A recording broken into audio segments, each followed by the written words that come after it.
Show. Today is Monday, August 28th, 2017. Happy Monday. Happy Monday. Thank you, Danny. Today's show is going to be all about Conor McGregor, Floyd Mayweather. We're going to put this to bed, although I don't feel like we will. I think this will last a couple days, but we're going to start the process of putting it to bed. No guests today. However, tomorrow we're going to come really strong. We're going to have Triple G and Eddie Golovkin not in studio, but on the show. What's up, Danny? I said 2 minutes. Oh. 2 minutes. 2 minutes. 2 minutes. That Captain Cornhole or whatever liked one of my posts again. I don't know why. Your guys' names make me laugh so much, man. We also have John Orlando in studio. He's going to pay off his bet. He is in a diaper right now. He's very uncomfortable. It's pretty funny. I love when people are uncomfortable. That's my shit. Back just a little bit. There you go. John Orlando's arms are flailing through the camera right now. Right in the middle of the camera. Like this is a used car dealership. You basically said, get out of the shot. That was a nice way of saying beat it, nerd. Look at the sun. What's that noise, Danny? That is not me. You know what I'm talking about? Yeah, it's the click, click, click, click, click, click, click, click, click. There is a click, click. Everything else is down. Yeah, when I turn my microphone No, there's on, more clicks. It's not me. Somebody farting or what? No. Turn on my mic, please.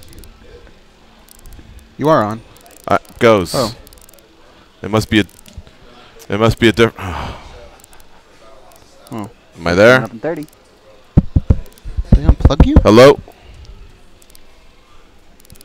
George, pick up mic 3 for now. Oh, okay. The clicking went away. Oh, man, that scared me. Alright, guys. Coming up in 10. Stand by. I forgot Cofield and Jerry were here last. What is that click kick sound? Is it this? This is your captain I speaking. think it was We the are mic making on. our descent into Las Vegas McGregor Airport. On behalf of our crew, we'd like to thank you for flying MMA Junkie Airlines. Now please fasten your seatbelts and put your tray tables in your upright position because the descent is going to be a little bit bumpy. Alright, Junkie Nation, it's time to roll, baby, on MMA Junkie Radio with gorgeous George and Goze. This is what we doing while we do it, baby. All night long, we rollin'! Yeah! The MMA Junkie Radio revolution is upon us. Can you dig it? There's no escape. No escape. Through the vast frontier of cyberspace and through a sea of stars in outer space. One small step for man, one giant leap for mankind. We've solidified our combat communication stranglehold. We are controlling transmission. With the use of MMA Junkie Radio and SiriusXM satellite radio technology. MMA Junkie Radio. Commence transmission.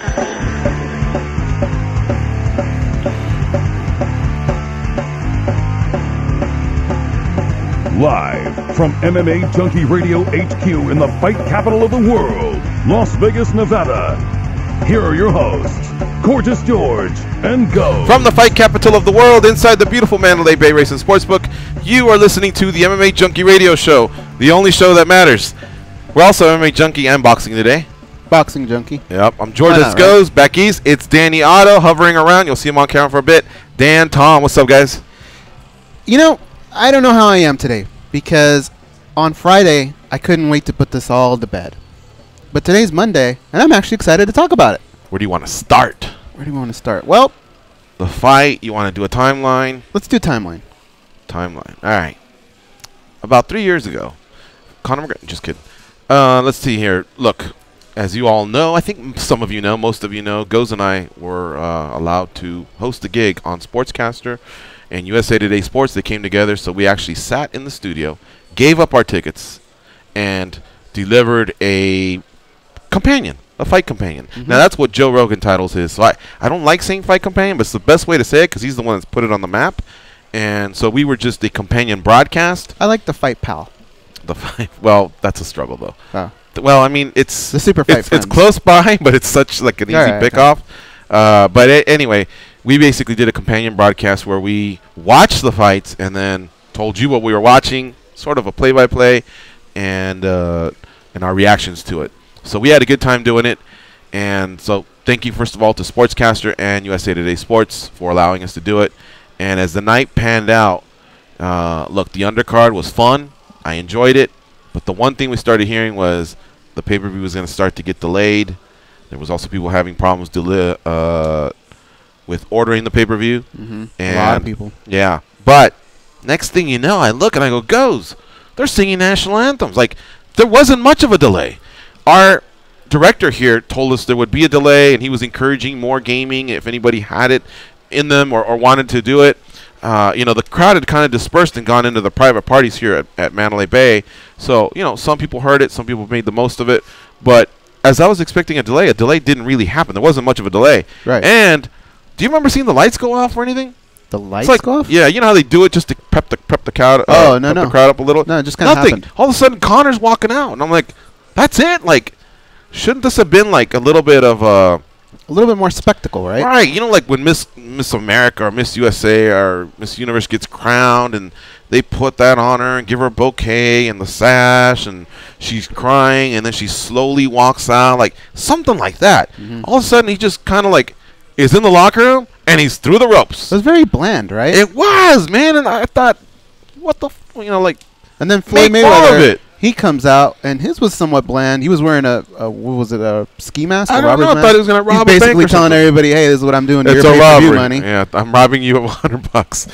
But he comes out, he does theirs. He didn't really have a celebrity push. He did have of the two. I thought he had the nicer trunk setup, thanks to Hublot. I was butchering that name on Saturday, but Hublot, the watchmaker. Yeah, I thought he looked pretty sharp.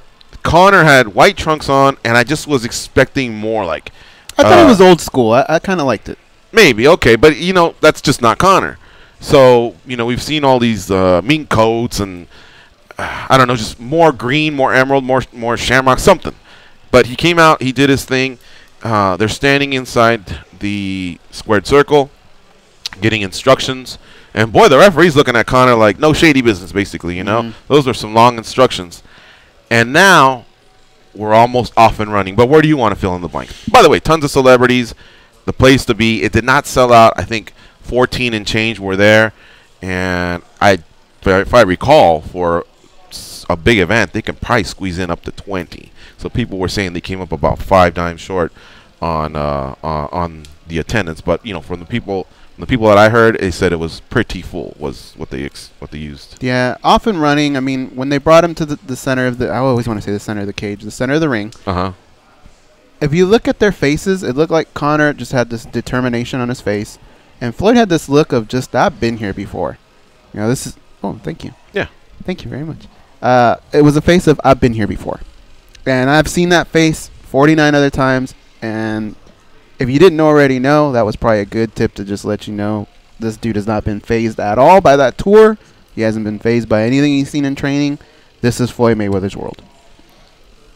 Yeah, it was. And the fight starts out, but Connor did what he said he would do, and that's put pressure and come to fight. He did. Now, I've gone through 2 sets of...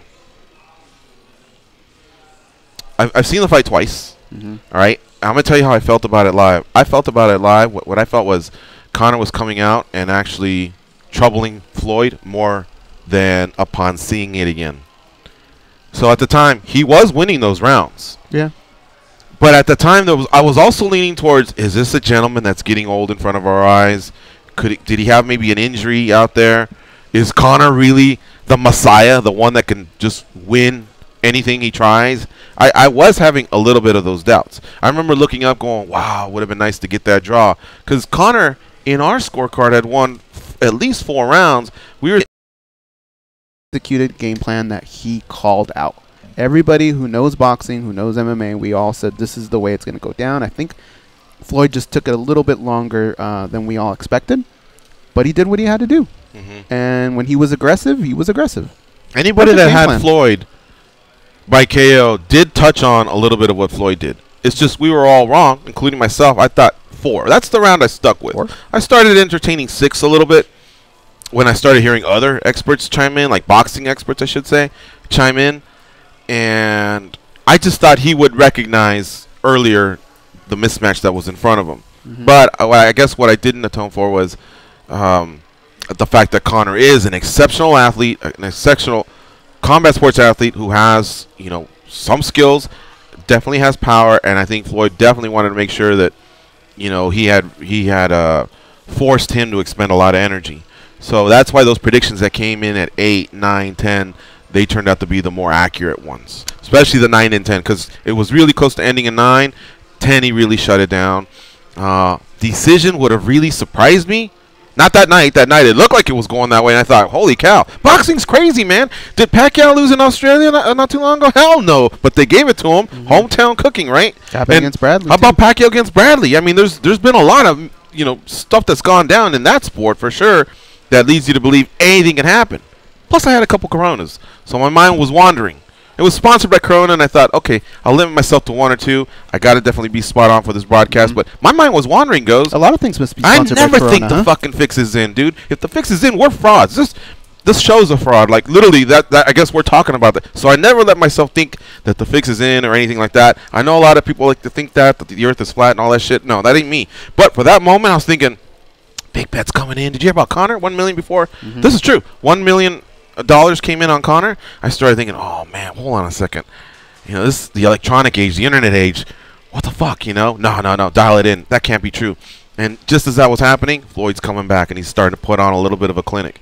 But we get to the 10th round and Conor just, I mean, those hands were down and Floyd was now active. And let's not also, you know, Conor brought up some good points that we'll get to because he was very classy in defeat. But Conor said when he really got him is when he was charging at him.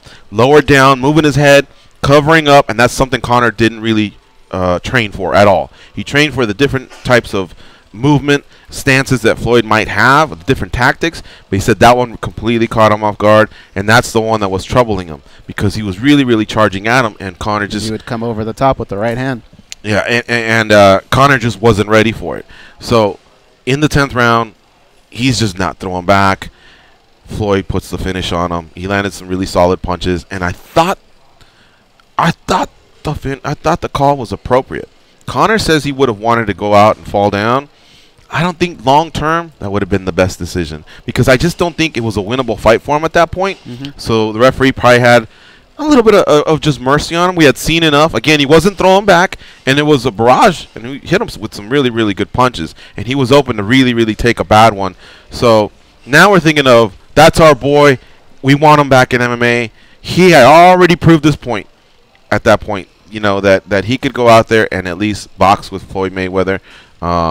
Maybe not to win, but to just go out there and put on entertainment. That's what those two guys are at this point, entertainers. It's not like Floyd was defending any of the belts that he owns. It's not like it was 4-8 title. It was for that money belt that the WEC threw on us the week before. But really, they were out there to entertain, and that's why they put that price tag, $100 for the pay-per-view, $10,000 to get in, $500 if you're just Joe Lunchpill, free apparently if you're fucking John Orlando over there with Mr. 4 tickets. Yeah, but more on him in just a bit. Anyway, the 10th round, what'd you think? The finish? It made sense. I think a lot of us knew that was the route that was going to go because this is a fight that probably shouldn't have happened, right? So we knew if Conor was going to get in trouble at all, it would probably get stopped sooner than it would any other boxer that was facing Floyd Mayweather. Same time, the same way we knew that, Conor McGregor probably knew that, right? Should he have let him go down? I mean, I don't think so. I did the night of the fight. I did think just let him go out, but what's left to prove? Right. So I was okay with it. And that's Conor's opinion, okay with. And that's the minority opinion. I think most people thought that was an appropriate stoppage, and I thought that as well. What I'm not okay with, yeah, are all the fouls. The referee did a terrible job of staying on top of that. I don't care how you look at this fight. You can't let a guy hammer fist you over and over and not deduct the point. Right. Well, you can to certain parts, but the back of the head is what he was admonishing him for.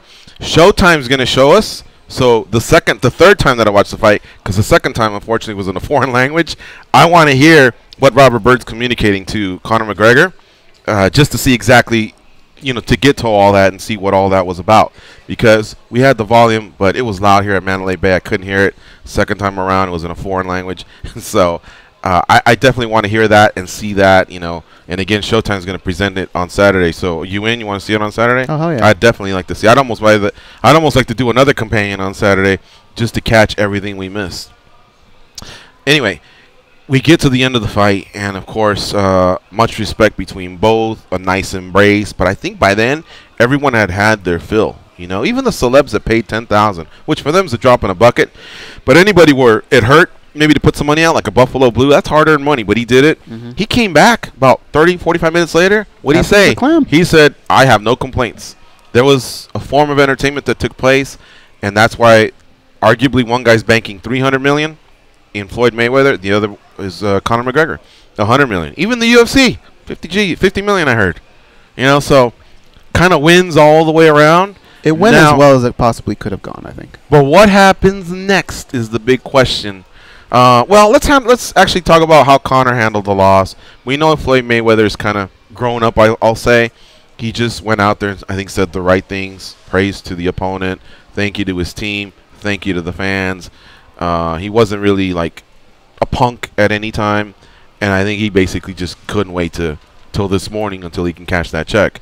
But talk about Conor and how he handled it in defeat. I thought he did well. I mean, the thing about Conor is you never know. Brilliant, actually. You never know what he says in the ring isn't always the way he feels afterwards, right? With Nate Diaz, it was, hey, this is an honorable guy. He got me, that sort of thing, right? But as soon as he walks away, he's a punk, he's this and that. We didn't get that from him this time with Floyd Mayweather. And if you look at Floyd Mayweather, like, when does he get interviewed after a fight and the name Manny Pacquiao gets thrown at? For years, it was the question about Manny, right? He was always in a bad mood. Right. In this one, he was in a good mood. He's already done that. He did this fight. He said all the right things. Both guys really said all the right things. Conor is... Oh, sorry, Goze. No, go ahead. Conor is amazing in so many ways. Yeah, he can touch on certain nerves because he sometimes pushes certain things for people, Like maybe he's... Like, for me, he's cocky. Others feel like he's too cocky. I feel like he's a great MMA fighter. Others feel like, well, he's been set up or whatever. But regardless, the whole presentation, man, he is a great combat sports athlete. But one of the things that really, really, like, separates him from others in defeat is the way he handles it. It's like he looked at Floyd and he was telling him, I gave you some trouble or whatever, so he's kind of saving a little bit of face, but just enough to say, all right, but I'll back off. You did win. All praise to you.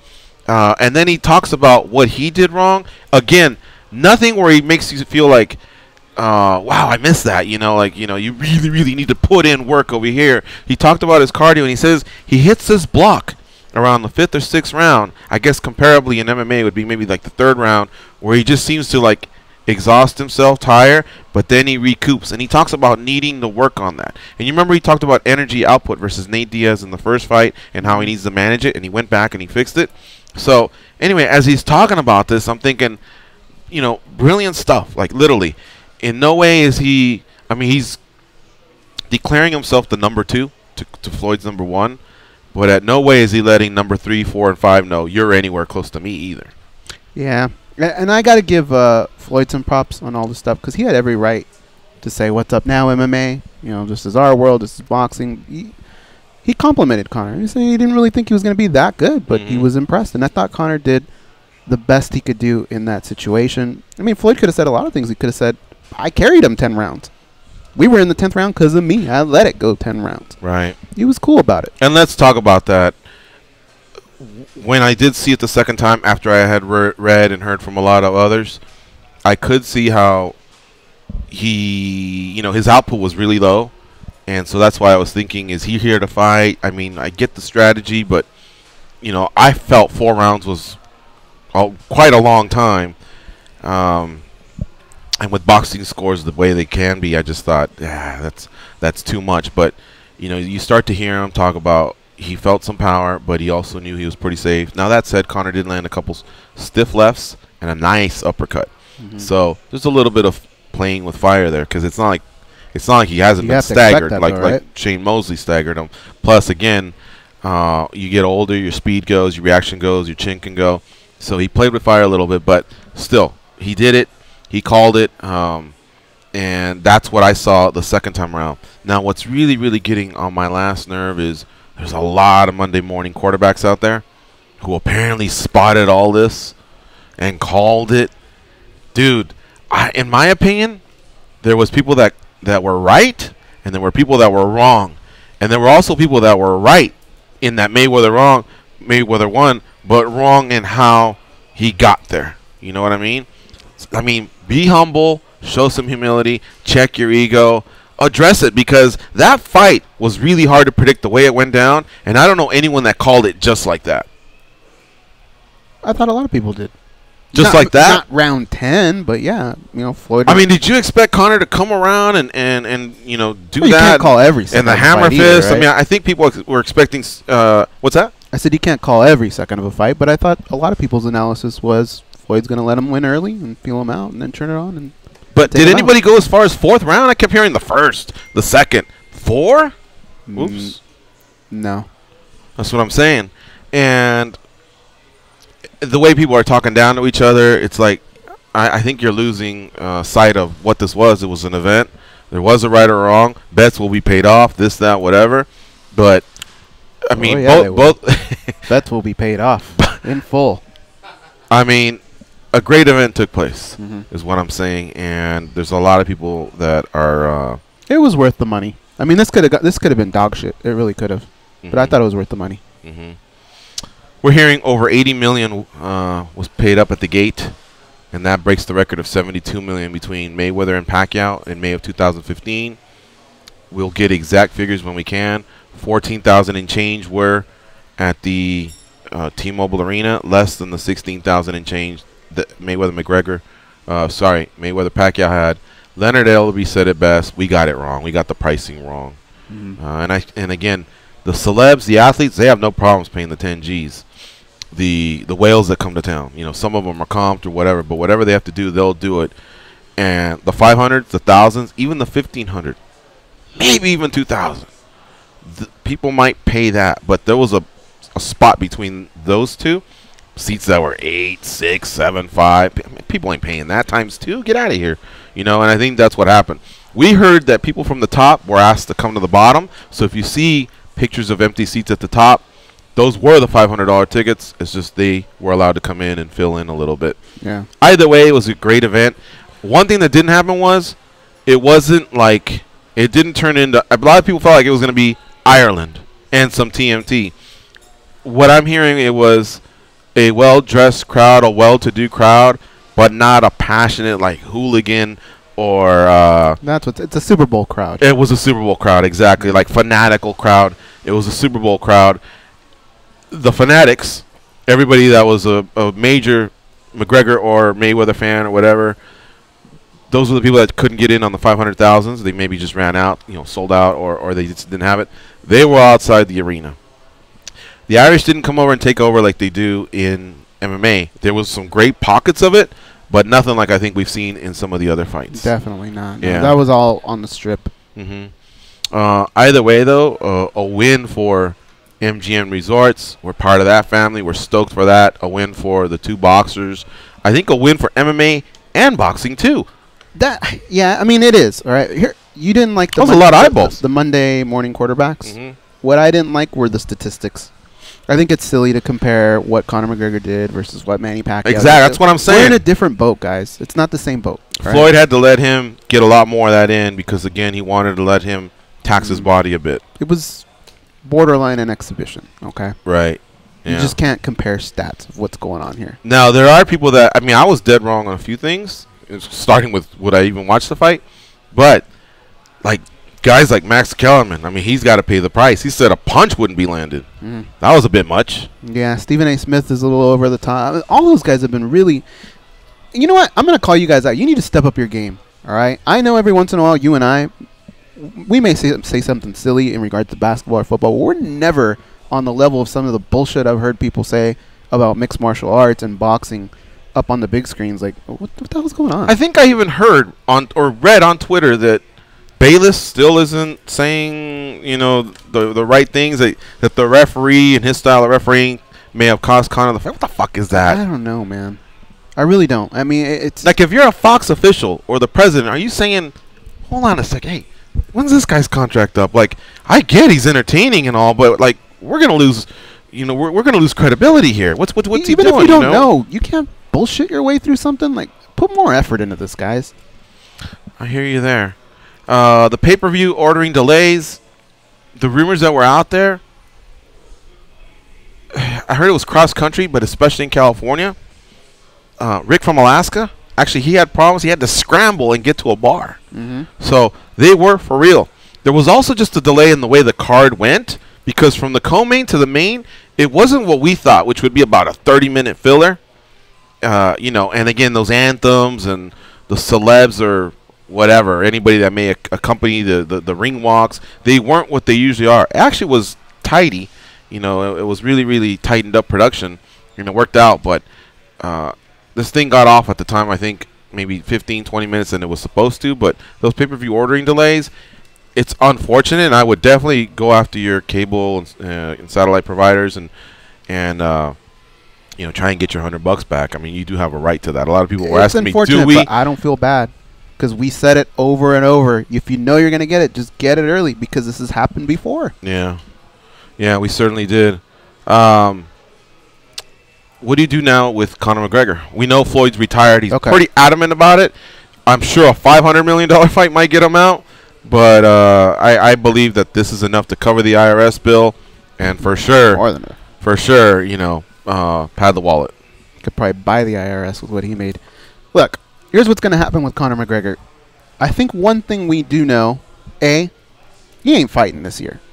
Let's just put that to bed. He's not fighting this year, right? For sure? For sure. Okay, come on, man. He's not. For one, he said he wants to take some time off. He's declaring himself a free agent. You know that. He's not. Whatever. Well, but you know what he means by that. That means you got to come and we got to renegotiate a little bit. I don't think that's going to go well for the UFC. And whatever they have to do to make him happy isn't something that you just sit down at a table and go, yeah, that sounds good. A lot of T's are going to have to be crossed. A lot of I's are going to have to be dotted. Okay? I just don't see him fighting this year. Chamatkar brought up a point, though, and I've read it before, about the fiscal year 2017, that he wanted to really be up on that Forbes list. So imagine another $20 million payday. And believe me, Conor is... At what risk, though? Is capable of something like that. What do you mean? At what risk? I mean, okay, night of, he's feeling good. I guarantee you the next day he's not going to feel that great. He did take some lumps. He took a lot of lumps. And them boxing lumps are a little different than the MMA lumps. Even when you're blocking punches, I mean, your head's getting rattled, all right? I'll tell you what, I was at the after party, and he was moving good, so that's a good thing. He was out there, he was moving good. I thought he hosted the party about as good as you could with somebody, like really, really made some time for some people. And Goze, I was at Surrender nightclub in here in Las Vegas at the Encore, and when I was there, the area that I thought was for him, like I was thinking, this is it? Like, this ain't much? Right? And then about 30 minutes in, I'm like, what the fuck's everyone doing over there? And I go out there, and it was a sea of people. Oh, yeah? Yeah, dude. It was actually really, really cool because it somehow it borders the Encore Beach Club. And I mean, I was very lucky to be where I was at. I realized at that moment, even though he even had a more isolated section, so it's not like I was with him or nothing like that. I was close. But when I poked out just to see what the hell was going on, and there was literally... It's like the president was inside. There was like about 20 security preventing, and they had gates and stuff preventing like all those people from coming in. So I realized, oh man, I better get back in here before, you know, somehow this thing falls off the wristband that they had given me. But that was amazing. Like, Conor has fans, win or lose. I mean, you would have thought he was the winner. I mean, follow Chamatkar Sandhu on Twitter. In a way when you think about it, or go to the Blue Corner and check out. Hello. Hi. Oh, thank you so much. Go to the Blue Corner or check out Chamatkar's Twitter handle. I saw that. At Sandhu MMA, and so he has really, really good video and photos and stuff like that. I got to tighten up my game too, because I was standing next to him like, how's my shit so awful? And he actually looks like TMZ. But yours looks like Blair Witch Project. Well, no, that was the night before. That was after all those scrums, you know, for 90 minutes in the hot desert air. Now, this one was okay, but He's just really good at labeling and tagging and hashtags. Yeah, and he's all that always when stuff. it comes to that stuff. So he's really solid, and it was fun hanging out with him. All right, let's get a break out of the way. You're listening to MMA Junkie Radio on Sirius XM Rush 93. We're still gonna continue to react, and talk about this epic fight that took place on Saturday between Floyd Mayweather and Conor McGregor. No titles were at stake. It was just a fight. That's what it was. Floyd Mayweather, your winner. TKO stoppage in round 10. By the way, the under hit, 9.5 rounds under. That hit, and that was massive. We'll talk about all that when we come back.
Aren't you glad you guys showed up today?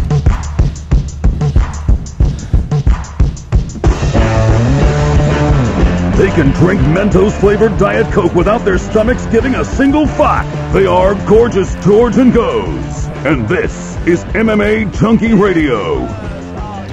Join SiriusXM Sports for a celebration of National Football Day. We're dedicating this Thursday to America's favorite sport, from NFL Radio and Mad Dog Sports Radio to College Sports Nation and Fantasy Sports Radio. Every host on every sports channel on SiriusXM will spend the day celebrating the return of football. Become a part of the festivities on Thursday and join us for National Football Day by tuning into all your favorite sports shows or by listening anytime with the SiriusXM app. The SiriusXM app also houses the MMA Junkie Radio Show, commercial free and in HD quality, so check it out. All right, as you can see, we're going to continue with the broadcast. Bets are being paid off, though, because our good friend John Orlando, the host of the Action Junkies podcast, lipped off just a little bit too much the other day. He could have left it at a handshake. He could have left it at a Chipotle burrito. Yeah. He could have left it at even dinner at Ruth Chris or something like that. No. He went too far, and I positioned him. I backed him into a corner, and I said, wait a minute, hold on a second. You're that confident? If you lose, you got to come back and wear a diaper on this show. Here's what I'm afraid of, George, our audience. Why is he getting so many likes and hearts? The guy's here, though. He's paying it off. John Orlando, you got something to say for yourself? I mean, what do you say? I'm sitting here in a diaper. I don't know how I got talked into this. You're right. I should have let it go with Chipotle, right? I had it made. But yeah. I believed in him, and he looked good first 3 rounds. You got to give him that. And don't tell me Floyd led him. Don't. You don't like the Floyd carried him talk? I get that was part of his strategy. He was like, feel him. I mean, that's kind of Floyd to begin with, no matter who he's fighting. But certainly no one lets you land uppercuts. I mean, you got to give him that, right? I mean, that Connor's jab looked good. He was landing that right jab. He landed the left a few times. That uppercut was solid. Yeah, he ran out of gas. We've heard his whole take, and you guys recapped it. But I think, like you said, he definitely – I mean, Max Kellerman said he's not going to land a punch. And Connor clearly won 4 or 5 rounds, right? I think 4 is acceptable. 5. He might have squeezed one out towards the end, or like towards was it like 7 or? But if we're gonna give him that, then we got to take away 3.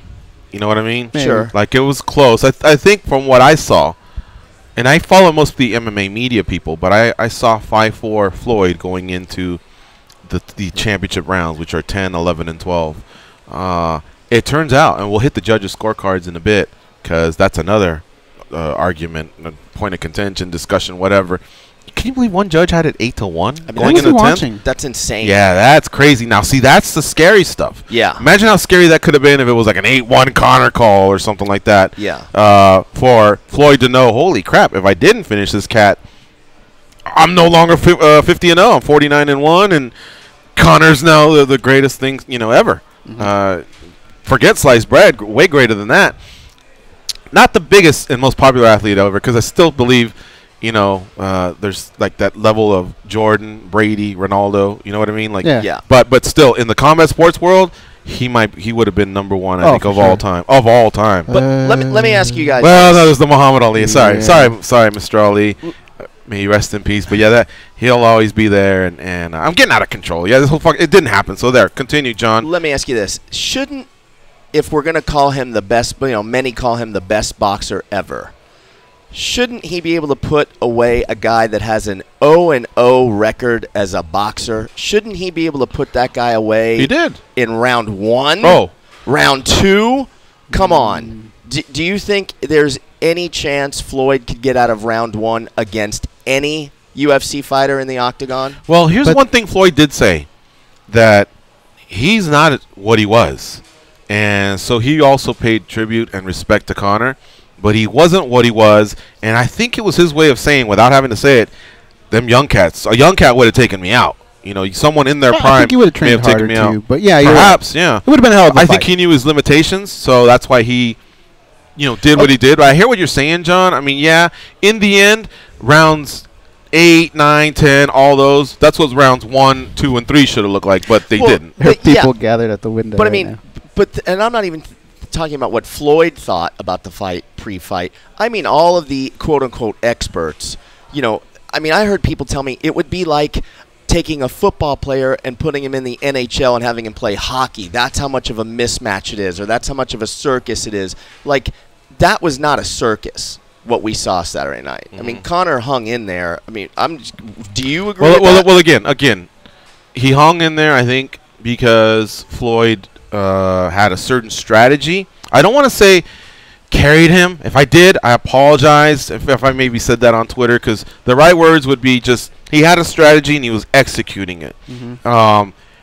Carried it would be an insult to Conor. I think Conor did some stuff that surprised Floyd, and Floyd admitted it.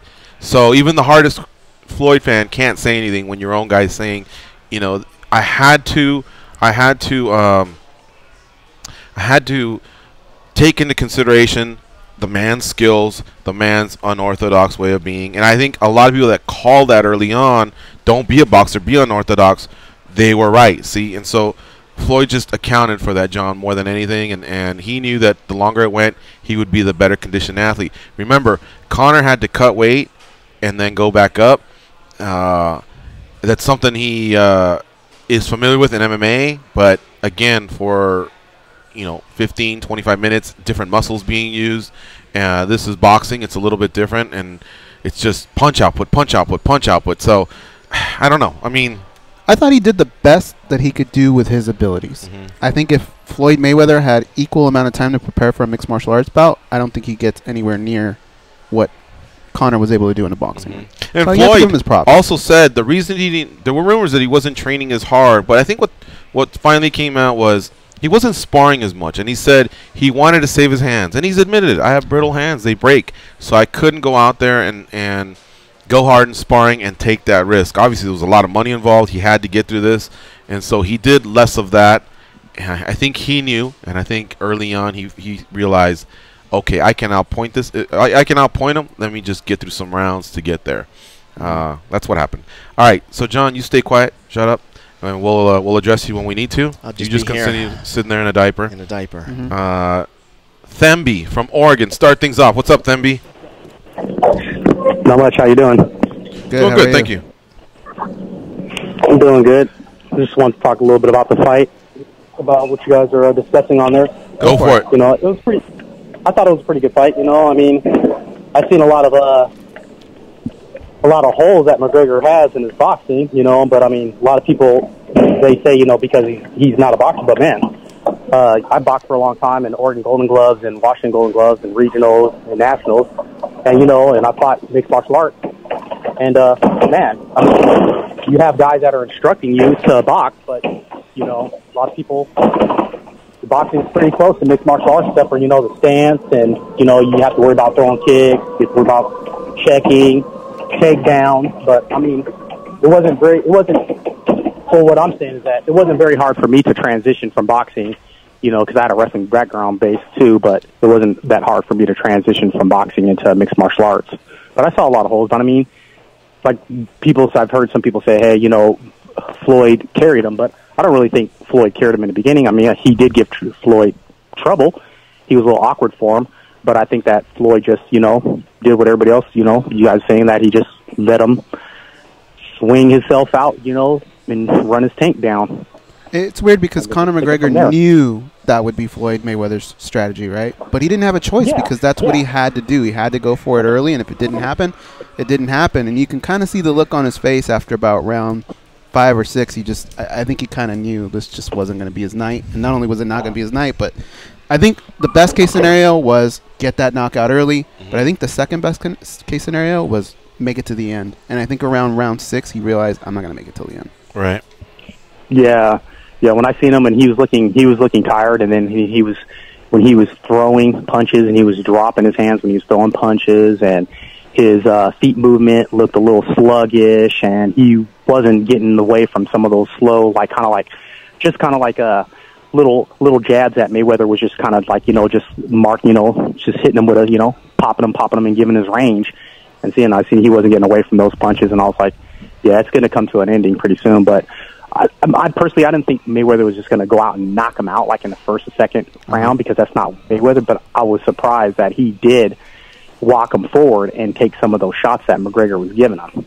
You know, I was kind of surprised because a lot of people was like, oh, he threw more punches than, you know, Canelo and Pacquiao stuff. But yeah, that's all because misleading Mayweather stuff fought there. A different fight. Exactly. Yeah, it's very misleading. Yeah, no, Because good. he kept coming forward.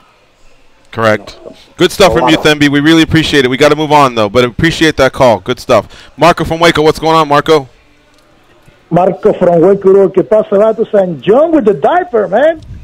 You got some powder, dude? Yeah, you don't want to chafe, dude. You need a rattle? Okay. You need a rattle. My thoughts and prayers are with the people in Houston, man. Our friend Joe from Houston. I'm going to get him a toy. Hold on a second. No, definitely. Yeah. Continue, Marco. Yeah. Our friend Joe from Houston is up there. I've been checking on him. He's okay. So, hopefully everything is okay for Joe up there in Houston. When it comes to the fight, I didn't make it any... It's no surprise. I was with my boy Conor. I thought he was going to get it done. But I'm still proud of the dude, man. Definitely. For all the people that are freaking... Monday morning quarterbacking, the dude made it a fight. And my mind goes directly to MMA when it comes to this fight because boxing bores me. But every time that I hear this talking heads on ESPN say that Floyd will have a chance on MMA, it took Conor 2 seconds to freaking clinch against this dude and take his back. Every single time. In boxing, you're not allowed to do that. They separate you. In MMA, it's not the case. Mayweather would be done by the first or early on the second because it's hell that comes when they take your back with punches, knees, tips, get on the ground and pound, and that's it, curtains. Good effort by Conor. I'm proud of the dude, man. The guy is the best thing we got going on MMA right now, thanks to John Jones being an idiot. So hopefully we get him fighting either May Diaz or the winner of Tony versus Kevin Lee. Peace out, guys. All right, we'll see you. One more. Let's do Abel from Santa Ana, Cali. Santa Ana, Cali Refrigeration. What's up, Abel? Hey, what's up, guys? This is Abel from Santa Ana, Cali Refrigeration. What's up? How you guys doing? Good, man. Oh, cool, man. Just a little bit about the boxing fight over the weekend. It was a good fight. I give props to Conor McGregor, but the only thing I think that, what do you guys think? Why would he keep getting his back and throwing those little rabbit punches instead of going for the kidneys? Like, that's what to work the body, get the gas tank on Mayweather a little bit lower. What do you guys think? Well, if the referee's not really going to take away a point and he can maybe land something, even Mayweather said, what was concerning me was the punches to the back of the head. It's kind of like getting in damage, illegal or not, and yet letting the fight progress. He knew he couldn't outbox him. He had to do something. Couldn't throw a kick. He couldn't throw an elbow. And Conor was sharp. I'll give him credit on this. When the referee was getting in between, as soon as he stepped out, boom, he was actually beating Mayweather to the punch. And usually Mayweather's the one that gets you because, again, protect yourself at all moments. So he was cognizant of how Floyd caught Victor Ortiz, and he didn't want to get punked. So he was going right back at him. He was catching Floyd. Even Floyd, I think, after the 4th round, gave him a push. Hey, okay, the referee gave him a push. You want to get the referee gave Floyd a push? Yeah. Hey, you want to go street? All right, let's go some street. But yeah, let me let you continue, Abel. Well, what you want, Abel, is not bad, but it's more of a long-term plan, and Conor McGregor is just not a long-term plan guy in this fight. Oh, that's what he was saying, yeah. Just that awkward move, and tying him up was good. Anytime you can put a little bit of your body on him to slow things down, to let him feel like your weight. That's what he was trying to do. He couldn't just do 6 minutes of footwork punching, head movement, footwork punching, changing stances. That couldn't happen. So every time that happened, 10, 15 seconds would also come off the clock. Yeah, shoot. I don't know if you guys talked a little bit about the combing, those shots to the back of the head. What do you guys think? Like, the referee kind of, it was kind of... The Gervonta Davis fight? Yeah. No, we didn't talk about it much, but I didn't expect it to go 12 rounds. He was a heavy favorite, so I don't know much about either other than he's a TMT guy, and it went the way it was supposed to go, but I didn't get too caught up in it. All right, Abel, thanks for the call. We got to move on. We got to take our last commercial of the break. You're listening to MMA Junkie Radio on Sirius XM Rush 93, where bets are paid off by men. That's a man right there. He's kind of a baby, but he's a baby right now. But he is a man. He's owning up to it. Hey, you want another little toy? Yeah, here's another little toy for you. Fantastic. All right, folks. We'll be right back. We'll keep reacting to the Mayweather-McGregor fight that took place this past weekend, with Floyd Mayweather winning via 10-round TKO. Stay close. We'll be right back.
charm, compassion, common sense. These guys have none of that. You listen to them, so you're no better. I am awesome, though. They are gorgeous George and Goze. All right, let's talk about these scorecards, and then we'll start another round of calls. Again, if you want to join the queue, it's 866-522-2846. What you're watching is an MMA radio show that fell in love with this fight. It took us a while, but we did, and we enjoyed it. We're reacting to it, so it's boxing radio this morning. Why do you even have to tell them that? Everything about this show says MMA, right? Yeah. There's nothing weird going on here. Including a fella who took the Conor McGregor side, and he's paying off a bet. That's what you're seeing in front of you right now on Facebook.com/official MMA Junkie, a video component that accompanies the show. Now, here were the judges' scorecards, and we'll take this sports update break that we have coming up. Judge Dave Moretti goes had it 87-83. He gave Conor McGregor rounds 1, 2, and 3, but from 4 on, he went Floyd Mayweather. I could see that. Okay? Yeah, me too. The next one was, by the way, he got paid 20 grand for that. They all did. Bert Clements said, hey, McGregor, I gave you round 1. And after that, nothing. 89-82. No. And then the last judge, which is Guido Cavalieri, he went McGregor round 1, and the rest he gave to Floyd Mayweather 89-81.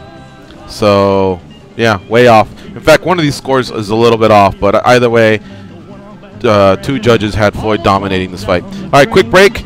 Sports update. We'll be right back. It's MMA Junkie Radio on Sirius XM Rush 93. The daytime, if you see it once, you'll never be the same again. I'm gonna keep on the run. I'm gonna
right, here we go. It's the second hour of the MMA Junkie Radio Show. John Orlando, a good sport, paying off his bet. Also accompanying the music there. Yeah, a little bit. He's musically inclined, right? He's going to grow up to be someone real important. Wait and see. He is. He is. We just got to send him on the right career path. I got to stop betting. We got many years to plan this all out. Yeah. The guy's just in diapers, right? Let's hit the phone lines. I don't want to ignore them. They've been holding for a while. Start off with Jorge from H-Town. What's up, Jorge? How you doing? How's it going, guys? Good, and you? How you been, Jorge? Long time. All right, hanging in there. Everything's kind of shut down, so I had the time to call you guys in. Are you? First of all, are you safe? Everything. Are you, your family and friends safe? Yeah, we've been pretty lucky. Everything around us is kind of chaotic, but where we're at, it's all pretty good right now. So just hope it stays that way, and just hope everybody else, makes it through all right these next couple days. Yeah, well, that's good to hear, my man. I know there's been a lot of devastation there, and even lives have been lost. City's going to be rebuilt. I know a lot of people from Houston, man, and if they're anything like my friends out there, I'm sure you guys will rebuild stronger than ever. But what do you think about Saturday's event? I take it you watched it and you want to react to it. Yeah, I was watching it. We lost. I have DirecTV, so I kind of lost signal right around the time the main event started. So I was kind of going back and forth on the tablet and my TV. Wow. But I was able to watch most of it and didn't only miss a couple minutes of it. But I mean, I thought it was the best case scenario for everybody of what it could have happened. Conor ended up making it to the 10th round. Before he got the stoppage, like most people, like a lot of people thought he would do or he should do. And it was an entertaining fight, so I think if people got their money's worth, it was the best case scenario for everybody from, my point of view. Do you turn the page, and now are you excited for Canelo and Triple G? Yeah, I mean, that's the fight I'm looking forward to. I think, I mean, it was said before, it's kind of the fight that, I guess, that's supposed to be, the actual boxing match. It's more relevant to the sport as opposed to this as being the entertainment event for this month, so. That being said, you must be really excited about tomorrow when we have Triple G on the phone on this show. That's Triple G, that's Double G, and Lil G. That's a lot of G's. Thanks, Jorge, for the call, man. We really appreciate you calling in. It's a big day for the sports of boxing and MMA. Thanks for putting out your opinions and thoughts. Okay, let's go to Rick from Alaska. What's up, Rick? How you doing?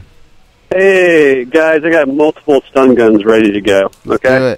First stun gun, you ready, is for Leonard, Mayweather's manager, for replying to the whole blackout situation that you guys were just talking about by saying, well, this happened with Pacquiao, these things happen, that's why we should have ordered it a lot earlier. That's why we're telling people.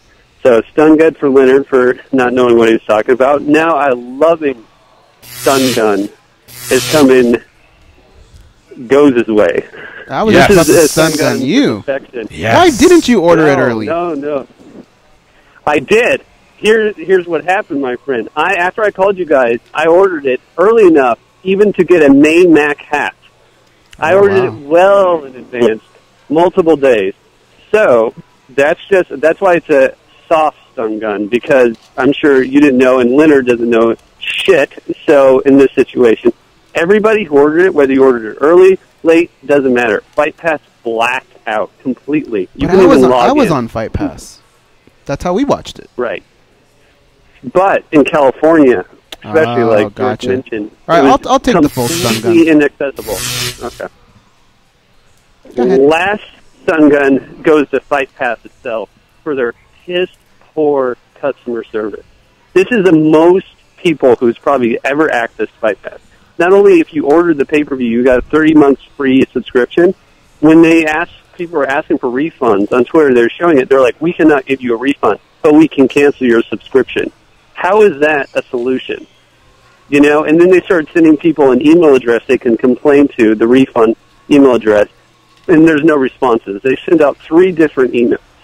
So started to dampen the mood, but I just think UFC, they had their one chance with Fight Pass that they've been trying to push to make a positive impression with non-UFC fans and with UFC fans. They fucked up big time. And it's Monday morning, they still haven't responded. So most of us who have called our credit card companies and get a refund, because not only did we not get to see the thing we purchased, but we had to go to bars and scramble and pay even more money. Fight Pass was so bold to even send a link saying, hey, if you can't get it here, go to Showtime.com and order it there. So some people had to buy the pay-per-view twice. Wow. To watch it with their friends. Yeah. Anyways, the end of rant.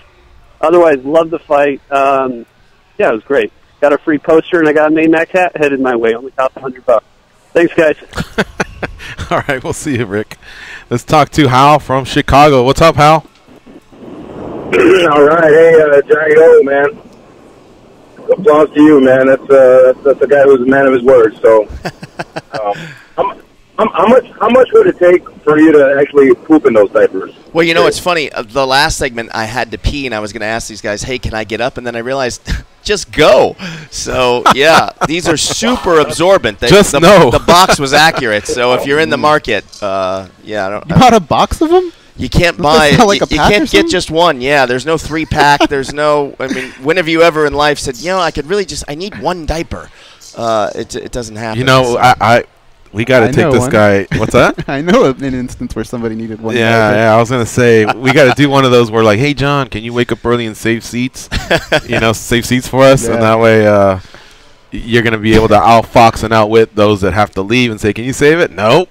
You're not saving mine, I'm not saving yours. And then, boom, you just go in a diaper, and then the 10 a.m. relief comes. Usually during March Madness, that comes in handy. Hal, I got one for you. How much to change John after he pisses and shits? Oh. It's got to be a price tag. Everybody's got a price, right? Yeah, everybody's got a price. What is it? For me? Yeah. Oh, for somebody to change me? No, to change John. Ooh. Oh, to change John. Oh, man, dude, I got a 1-year-old at home. I would probably do it for, I don't know, maybe $250, $300. That's it? Whoa. Jesus Christ. That's almost worth it. How soon can you be here? God, Hal. What'd you think of the fight? You know what I mean? That's it. I looked the other way and that's it. You know, it's done. I'll put the wife in. Yeah, no, at least 1,000, right? No, more than that. Dude. To change John's diaper. Oh, my God. At least a couple grand. I work in a hospital. You know what I'm saying? I work in a hospital. I've seen a lot of things. Dog, you could work at a zoo. That would make sense. I think we're gonna have a new event at the next Junction Gathering, and I gotta bet that Big Jew is gonna volunteer to get his ass wiped. Probably. That should be the first one in line. Look, I got a stun gun for our new coworker. Her name's Margarita, and so she introduced herself, and I said, "Oh, it's Margarita, nice to meet you." Well, it's actually Margarita, but most people can't roll the R. Get real. And I say like, "Oh, Margarita, okay, hablo español." Un poquito. Oh. I had an exchange once with a roommate, and I unfortunately had to embarrass her a little bit. But yeah, I hear exactly what you're saying, man. That sucks when they try and front like that. I think she's dumb already just by trying to get you to, regardless if she speaks Spanish or not, but now she's even dumber. Oh, I agree. Not dumber, from Ohio. Yeah, okay, girl. I would also, I'm not going to stung on him because I love Mauro Ranallo, but didn't you feel that he went a little too WWE? I know he comes from that, but man, those guys were playing up the fight like there was some drama when it was just like, oh, okay, it looks like Floyd's just taking a little longer than we thought, but okay, here he comes. But they're like, what's wrong with Floyd? He doesn't look himself. Oh my God! And the body and this and Conor fight, and didn't you think we're just a little too much with the WWE? I'll take it up to you guys. Okay, thank you. I hear you, but I think he has to be that way. I'll reserve judgment till Saturday's replay on Showtime, but Mauro Ranallo is very good at building, I guess, a storyline within the fight itself. And we always say there's about 200,000 hardcore fans that pay for all the MMA pay-per-views. I don't know how many there are in boxing, but let's just give them the benefit of the doubt. They've been around longer. There's 300,000. There's 500,000 that probably tuned in and might be rolling their eyes a little bit. He's not talking to them. He's talking to the other 4.5 million, if the 5 million mark was reached, of people that need, some sort of a compelling broadcast to keep them in it. And dude, I mean, when Al Bernstein, Mauro Ranallo, and Paulie Malignaggi sat down to do the broadcast, I have to believe they played out a scenario where this could be awful. we really need to step it up and build things up between the two. And then the fighters did that themselves. So again, I have to watch it and see. But Morrow's definitely not an idiot. He knows what he's doing. So who knows? Morrow keeps it real though. We'll ask him one day once we hear and give our opinions. Maybe there is something to that. Who knows? Because it's not like Hal's an idiot either. All right, let's go to Scott in Utah. What's up, Scott? Boys. What's up? Hey, the thing Skip Bayless was talking about was he said the low blow. Well, I don't know if it was a low blow or not in the 9th round when Conor hit Floyd with that left. He said the ref stopped. He said Floyd was hurt and the ref got in the way and saved Floyd from Conor finishing him off.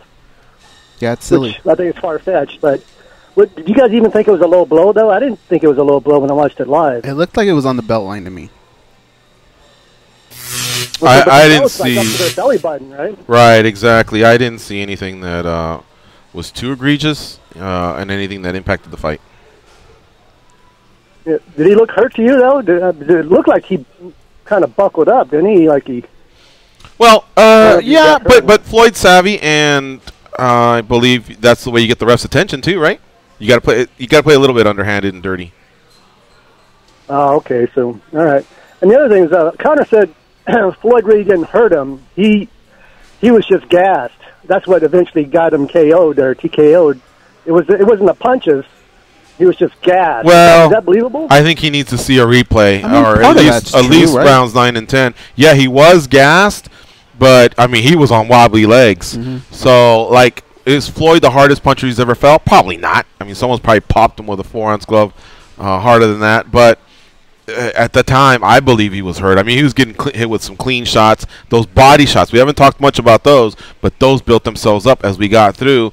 As they went along, yeah, his gas tank was deteriorating. But, I mean, according to 2 judges, and the reason one had 89-82, the other one had 89-81, is because it was a 10-8 scored in the 9th round by one of the judges. I think it was Guido Cavallari. But anyway, according to those guys that were closer, and have way more boxing experience than us, they didn't see anything that Conor was doing. So I don't know, man. He just needs to take a look, and I think he'll see that he was clearly hurt. The referee's experience, he saw he was clearly hurt. More punches would not have been good. Yeah, and I don't know about those judges. Those judges only gave him 1 round in the whole fight. I gave him at least 3. I can't believe somebody saw Mayweather winning the first 3 rounds. And let me tell you something, too. Conor landed flush punches, a couple of them. Not many, but, he did. I guarantee you, if you ask Floyd, is Conor the hardest hitter that you've ever felt? Because that's what Dana White and Brendan Schaub and a lot of other people were saying. Floyd would clearly tell you no, because I've seen him get hit way harder than that. So it's on both sides. No one's right, no one's wrong. Everyone can have an open mind to all this. But Conor has to admit that those were blows that were damaging. Yeah, of course some of it had to do with him being gassed, but that's part of the fight, It's like saying, I have the faster car, but I ran out of gas. Yeah. It's like, well, fuck, yeah, you should have managed your fuel. That's part of the game, Scott from Utah, thanks for the call, my man. Got to move on. Mike from Florida. And if you want to call in, it's 866-522-2846. Mike from Florida, what's up? Hey, man, how you doing? Good, how are you? I'm good. I just want to say a couple of things, my opinions about the fight, and see what you guys think on it. Go for it. All right. As far as some people say an early stoppage, but I think, in my opinion, the ref saved Conor for sure. He was gonna either go on his back or on his face, like Floyd already predicted in one of the interviews that they had. I don't think it was an early stoppage. I think the ref actually helped him out. He lost his legs in the 9th round. He wasn't defending and stuff. He wasn't keeping his hands anywhere near his face to block anything. He was just eating damage and damage and damage. So in my opinion, the ref did him a favor. I see some numbers of people saying that, Conor landed more punches than Pacquiao and less rounds and all this stuff, but that's only because Floyd honestly didn't really respect Conor as a boxer. He walked him down. He moved forward. Anybody who watches boxing knows that that's not Floyd's style. Floyd is a counter puncher. He dips, he dodges. He's a point fighter. but he literally walked Conor down, the guy that supposedly was this power hitter that everybody needed to watch out for his left hand of doom and all this stuff. But Floyd in the first, Conor won the first round, maybe the second in my opinion, but no more. Once Floyd realized that this power wasn't like everybody says, and it's nothing that he hasn't experienced before, and he has been hit by harder people and survived, it was just over from there on, in my opinion. Yeah. And the last, look, man, it's as simple as this. If you're attacking a castle, are you going to attack the walls, or would you wait till they crumble first and then go in? That's what he was doing. He was waiting until Conor's hands would start to go down, and that's when he attacked. He's a smart fighter. He's been a smart fighter his entire career. Yeah. That was the perfect game plan. It's what he had to do. And he also probably, because, again, Floyd don't care, but he probably could have just cruised to the finish line. Because Conor was, I'll give him credit for this. I've seen boxers gas and then come out and be really lackluster. Conor was able to get second, third, fourth wins and come out and offer something early on. So I think they could have made it to the finish line, the decision, just really get out of harm's way completely. But I think Floyd felt, he said he felt a little bit of the guilt from the Pacquiao fight. And I think he also knew my last fight, damaged opponent, go for it. Openings are there. He pushed the gas. He went for it. And look at the way Floyd felt after the fight when he was able to run up to the ropes and stand there and soak it up, which is the same thing MMA fighters do. The ones that go to a decision all the time, watch their reactions when they finally get some sort of a KO, some sort of finish. They go on the cage and erupt. That's why I'm not trying to hear them when they go, well, a win's a win. Nah, bitch. You felt a lot better. Your stock's a lot higher. The promoter thinks a lot more of you. You gain more fans. Your social media blows up. So Floyd's got to be feeling really, really good at this point. He executed it to a T. The one favor that Conor McGregor did do Floyd Mayweather that night, he made that 50-0 a little bit more prestigious than what it could have been. Definitely valid. And Jim Gray, who did an interview with Luke Thomas, I believe, on Radio Row, or perhaps it was at the fights. I apologize for not getting this right. Jim Gray, the in-ring, pre- and post-fight announcer, said, listen, do we really remember any of the fights Marciano had from 1 to 25? It could very well be that some of those fights also were of someone of the caliber of Conor. We can't hold it against them. Contracts were signed. Weights were made. The proper build-up. People are buying it. Experts are, giving their opinions on it. So there's no turning back. It will go in the record books. And I heard that on Thursday or Friday night, and I thought, yeah, that is good enough for me.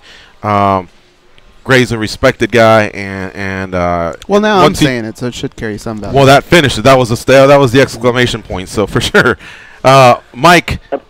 Sorry, go ahead. Go ahead. I think for sure his win over Conor should carry some value. If you look at someone like Brendan Schaub, a lot of people listen to and value his opinion. All he was saying was, this is going to be closer than everybody thinks. This is going to be a great fight. Conor can do it. He can knock him out. And there were other people that thought that. But now that you kind of got exposed, a lot of people giving Conor credit. Well, at least he lasted 10 rounds. It was a close fight. In my opinion, I didn't think it was a close fight. I thought the first 2 rounds were competitive. But then, Floyd was, if you watch it again, I've watched it a couple times, Floyd wasn't really getting hit with anything clean. He took a couple shots. There was a nice uppercut that Conor had, but besides a handful of punches, there was really nothing to be worried about from Floyd, and he just kind of took over from there on. But if Conor would have won, everybody would say, we told you, all them Conor fans, we told you that hand of doom is where it's at, man. He just needs one shot. So we shouldn't take away anything from Floyd for beating Conor the way he did. They hyped the fight good. A lot of people ate it up. I was one of them. I watched the pay-per-view. I wanted to see what happened. I was pretty sure. A lot of people ate it up. A lot of people believed in that hand of doom. A lot of people. One of them's wearing a diaper right now. All right. Mike, thanks for the call. We got to move on, man. NFL teams are preparing for the upcoming season. It's time for you to prepare for fantasy football season by listening to SiriusXM Fantasy Sports Radio. Hear the best fantasy football analysts tell you which players you need to draft on your team and learn strategies to help you win your league. Hear news about injuries and position battles, plus player rankings and projections, as well as pick-by-pick coverage of live drafts every week. Call in and speak to an expert for fantasy football information you can't hear anywhere else. Sirius XM Fantasy Sports Radio. Fantasy football talk 24 hours a day on Sirius 210, XM87, and on the Sirius XM app. All right, let's take a commercial. Let's get this big one out of the way. And, John, you're still game? You've done enough, but if you want to keep chilling, was it the whole show or 30 minutes? I forget. I think it was 30 minutes. Yeah, I think I paid the bet. What do you think, Goze? I think he's good to go. Yeah. Do you really want to leave, John? What else are you going to do something like this? I don't know. I mean, you can like still co-host. I'd like to slip into something more comfortable. How about I throw some... We'll see. I'll gauge the reaction from the chat room in Facebook. And if they want you to stay, they're going to call the shots. If they said enough is enough, then off you go. All right. We'll find out when we come back. It's MMA Junkie Radio on Sirius XM Rush 93.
They pat down TSA agents because they don't know where those people have been, and because they can. They are Gorgeous George and Goze, and this is MMA Junkie Radio. George, this is one of my favorite songs. I can clearly remember being in diapers listening to this music, and now John can say the same thing, right?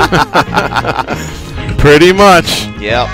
Yeah. No, Michael Jackson, man. There are times when I can binge, especially here because we have the Michael Jackson show. And if they're playing the right song as I kind of go through that little corridor, I swear to God, when I get the car, I'm like playing their greatest hits and just jamming along. He's definitely the one guy that can make it happen. So yes, this is John Orlando here, our good buddy who lost the bet, manning up. I got to give him his props. He's sticking around. He figures I'll just write it out till the end of the show at this point. Might as well. Yeah. I'm curious. Hit me up on Twitter at MMA Junkie George. Anybody that made a bet, did they pay off? Was it a lunch? Was it a drink? What was it? I'm curious to find out what other kind of fun people had. You know, I bet you there was these parties that people had where you choose round 1, 2, 3, 4. Like, what did that amount to? Oh yeah. You know, some people do the $5 per round. Others do 20 per round. That must have been a lot of fun. Did you hit a prop? You know, we'll be taking these types of calls all week. And then at some point, it's time to just end it and move on. We'll have some more MMA coming up this weekend in Rotterdam, the Netherlands. And Stefan Struve and Alexander Volkov will be headlining that event. Then the week after that, we get back into Demetrius Johnson versus Ray Borg and Amanda Nunes versus Valentina Shevchenko. So this is it, folks. The event, if the event hadn't lived up, I think we probably would have stopped after an hour and just gotten into some MMA talk or other talk. But this really was an event that a lot of people will remember for a long time, and I think fans were created on both sides. Let me ask you this: are you glad it happened? Yeah. Yeah. Yeah. The only thing I didn't like is because Conor also became a father and he wanted the time off. It's going to be 1 year without Conor McGregor in MMA. That part sucks. Now, it sucks more for the UFC. It doesn't suck for Conor's pocket because he made boxing money. But it sucks for the UFC. It sucks for traffic for MMA Junkie because he always delivers. And then for, obviously, the storylines that guy creates for, not so much for us on our show. We still get the traffic from what he did in boxing. Yeah, right? yeah, you're right. Amazing You're traffic. right. You're right. I stand corrected. So I guess just more building MMA, the sport. Like, this is one of those guys that just brings attention, brings eyeballs, which creates hardcore fans. I don't know if boxing fans will just drop off, or I don't know if spectacle fans will drop off, but Conor McGregor fights are awesome, you know, and you get to see him do everything there. His career has been brilliant, and when you think about it, and I think this is why Dana White, Adi Attar, they should get a round of applause, because when you think about it, this is a scenario that created Tony Ferguson having to fight Kevin Lee. Not Conor McGregor knocking one of them off, them having to knock each other off. Who knows what happens with Khabib? Maybe the same thing's going to happen. Even if they don't knock the right guy off or whatever, you're still putting mileage on guys that people say will give you one hell of a fight. And Conor's career has been like that over and over. He's just right place, right time. Yeah. The UFC pretty much always wins, is what I've learned. And they're like they may not win every hand, but it seems like they win quite a few of them. And some of the pots that they rake in are bigger. Some of them are smaller. From time to time they lose, but it just seems like they are usually going to have one way or another the upper hand. Why? Because this is a sport that a lot of people love to consume, and the new fans gravitate to it. Some fans watch and go, "Oh, too much." That leg break, the broken nose, the blood, the this, the that, the women fighting, whatever. There's some sort of a turnoff for a lot of people, and they may not become fans, and that's fine. That happens in football, happens in a lot of sports. But there's a lot of people that watch and go, "When's the next one?" You know, so it's always going to seem to be on a trajectory of an upside. But Conor's one of those guys that definitely is a draw. So yeah, long answer goes, sorry, but he'll be back, I think, hopefully soonest. Best case scenario at the end of the year, but if not, I guess 2018 will start off with a bang. Either way, this card brought them some income, some revenue. So I think the UFC, which has had a little bit of a down year compared to 2016, still just got a nice jolt in the arm. Yeah, no, I agree. Dan Tom, let's get your thoughts on what you thought this weekend's card or this fight. Well, first of all, one thing that's not up for debate, right, guys, for boxing or MMA this weekend, everyone's arguing about a lot of things. One thing that's not up for debate, ring card girls. How about those awkward smiles from the Corona girls? I don't think there's one we can say what we want for boxing versus MMA, Mayweather McGregor, but the ring card girls, I think MMA still got scoreboard. What do you guys think on that? Yeah, I think so. But, you know, we had one of those ring card girls on one time. You're familiar with her, Stephanie Ann Cook, and she kind of gave us a little bit of the backstage stories of what they need from them. And they do force them into kind of weird, awkward situations. So I kind of understand it a little bit, but yeah. Well, can you sum it up? I mean, you're right. Well, like certain, you know, you have to be in certain shots, telling them no matter what's going on, you know, you got to get in there. You have to muscle your way in there. Even if it's like an interview, you got to be in the background. That's their job. And they know that at times it's going to be really awkward for them to have to do it, but they have to do it because they're told to do it. So there's a few things here and there, but you're right. I mean, there are a couple weird. Yep. Well, that one time where the post-fight press conference, that's where I think those two are hurting the most. All the other stuff, you know, the elbowing. I mean, you have so much adrenaline flowing through while Jimmy Lennon Jr. is calling out the names of the fighters, doing the intros, this, that, whatever, and everything else. That build-up is cool, but I think once it's down and you've experienced a little bit of an adrenaline dump. Not a real dump because girls don't do that. Right. But when they're there and now they have to stand there for what was close to felt like 2 hours, and they had this they had one hand on the waist, the other one on their thigh, and then you'd see them switch, and then they'd kind of take one pressure off the hip and the knee, and you could just tell, and then they would power through, giving you a smile. But yeah, they were in agony, it seemed like at times. And God forbid you had to make him present the money belt because one of them was like running off with it while the other was slow walking, trying to catch up, but still maintaining the slow walk and hand on the hip. It was awkward.